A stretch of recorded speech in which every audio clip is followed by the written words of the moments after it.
আজি ৰাতিপুৱাই গাটো ধুই উঠিয়ে স্কিন কেয়াৰ কৰিয়ে মই পাকঘৰত সোমাবলগীয়া হৈছে কাৰণ আজি ঘৰত কোনোৱে নাই গতিকে পাকঘৰৰ দায়িত্বও হৈছে সম্পূৰ্ণকৈ মোৰ বনাই মেলি বাৰু মই বেয়া নাপাওঁ কিন্তু ঘৰত অকলে থাকিবহে খুব টান পাওঁ কিবা বনোৱাৰ আগতে প্ৰথমে নিজৰ কাৰণে একাপ ব্লেক কফি বনাই লৈছোঁ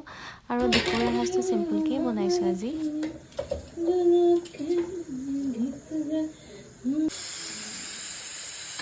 আপোনালোকে আৰু মোৰ গান শুনি নাহাঁহিব দেই আচলতে মোৰ অভ্যাস আছে পাকঘৰত থাকিলে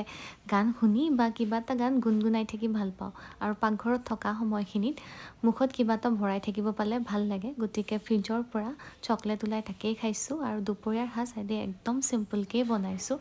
দালি ভাজি ভাত আৰু দালিও পিচিছোঁ লগতে বিলাহীৰ টক ভাত বনাই হোৱালে মাহঁতো আহি পালে গতিকে তিনিওজনে একেলগে খালোঁ ভাত সাজ আৰু বাকী মাহঁতে ভাল হোৱা বুলিয়ে কৈছে বাৰু ভাত সাজ আৰু আজিলৈ আহিছোঁ অন্য ভিডিঅ'ত আকৌ লগ পাম মোৰ ইনষ্টাগ্ৰামৰ আইডিটো তলত মেনশ্যন কৰা আছে আপোনালোকে মোক ফ'ল' কৰিবলৈ নাপাহৰিব বাই